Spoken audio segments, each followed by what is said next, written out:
வணக்கம் நண்பர்களே. Big Boss season 8ல இன்னைக்கான முதல் ப்ரோமோ வந்திருக்கு. இந்த ப்ரோமோ வந்து பார்த்துட்டீங்கன்னா, இந்த வீக் நடந்த ராஜாங்கம் டாஸ்க்ல ராஜா அவங்க நாட்ட கரெக்ட்டா கையாண்டாரா? இல்ல ராணி வந்து அவங்க நாட்ட கையாண்டாங்களா? இல்ல ராஜாவையும் ராணியும் அங்க உள்ள படைத்தளபதிகள் வந்து கையாண்டாங்களா? அப்படிங்கிற ஒரு கேள்வியை வந்து விஜய் சேதுபதி எழுப்புறாரு. அங்க உள்ள கண்டஸ்டன்ட்ட கேட்கும்போது எல்லாருமே வந்து பார்த்துட்டா அவங்க 2 பேரும் டம்மியா தான் இருந்தாங்க அப்படிங்கிறாப்ல சொல்றாங்க.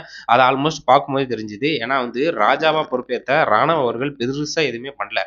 அங்க இருந்த படைத்தளபதி தான் வந்து பார்த்தீங்கன்னா பக்காவா பண்ணாங்க. அங்க நாட்டு மக்கள் கூட நல்ல கண்டென்ட் கொடுத்து கேம் வந்து ப்ளே பண்ணிட்டு இருந்தாங்க. அதே மாதிரி ராணி சைடு பெருசா ஒண்ணுமே பண்ணல.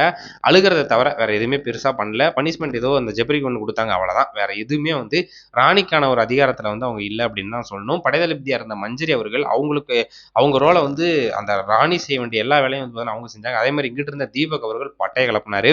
அப்படி இருக்கும்போது ராஜா ஒரு ராணுவ வந்து பார்த்தீங்கன்னா ஒரு வைல்டு கார்டு என்ட்ரியா உள்ளுக்கு வந்து ஒரு பெரிய ஒரு அங்கீகாரம் கிடைக்குது அப்படிங்கும்போது அதை வந்து அவரோட ஆளுமையால வந்து பார்த்தீங்கன்னா வேற லெவலுக்கு கொண்டு போயிருக்கலாம். பட் அதை வந்து மிஸ் பண்ணிட்டாரு அப்படின்னு சொல்லிட்டு ஆனந்தி அவர்கள் ராணுவம் மேல நேரடியாக குற்றச்சாட்டு வைக்கிறாங்க. ஏன்னா இப்படி ஒரு வாய்ப்பு கிடைச்சிருக்கு. அந்த ராஜாங்கிற ஒரு போஸ்டிங் வச்சு அவர் என்னென்னமோ பண்ணியிருக்கலாம். பெரிய அளவில் வந்து பார்த்தீங்கன்னா கண்டென்ட் கொடுத்துருக்கலாம். அங்கே உள்ள நாட்டு மக்களே அடக்கி ஆண்டிருக்கலாம்.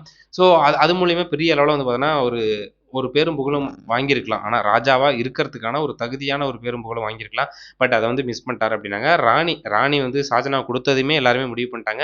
அவங்க வந்து பெருசா இருக்க போறதில்ல. அவங்க வந்து பெரிய அளவுல கண்டென்ட் கொடுக்க போறதில்ல. அதை வந்து கொடுத்ததே வேஸ்ட் அப்படிங்கிறாப்ல. ஸோ அதே மாதிரி தான் ஆகியிருக்கு. சுத்த வேஸ்ட்டா வந்து ராஜாங்க டாஸ்க் வந்து முடிச்சு வச்சிருக்காங்க அப்படின்னு தான் சொல்லணும்.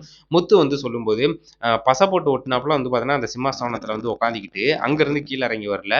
அவங்க வந்து பெரிய அளவுல கண்டென்ட் கொடுக்கல. எதையுமே வந்து பார்த்துட்டீங்கன்னா ஒரு இதை வந்து உருப்படியா பண்ணவே இல்லை அப்படின்னு சொல்லிட்டு முத்து வந்து அவங்க மேல குற்றச்சாட்டு வைக்கிறாங்க. ஸோ ராஜாங்க டாஸ்க்கு ரொம்ப மொக்கையா தான் போச்சு. இருந்தாலும் அங்க அவங்களா கண்டென்ட் ஒன்று கிரியேட் பண்ணாலும் ஓரளவுக்கு நல்லா இன்ட்ரெஸ்டா தான் இருந்துச்சு. ஸ்கூல் கான்செப்டோட கம்பேர் பண்ணும்போது இந்த டாஸ்க் வந்து நல்லா தான் இருந்துச்சு. இருந்தாலும் ராஜாவும் ராணியும் வந்து அங்க பெருசா அவங்களோட ஸ்கோரை கொடுக்கல அப்படின்னு தான் சொல்லணும். ஸோ பார்ப்போம் அடுத்த வீக்ல என்ன நடக்குது, என்ன டாஸ்க் புதுசா வருது அப்படின்னு சொல்லிட்டு.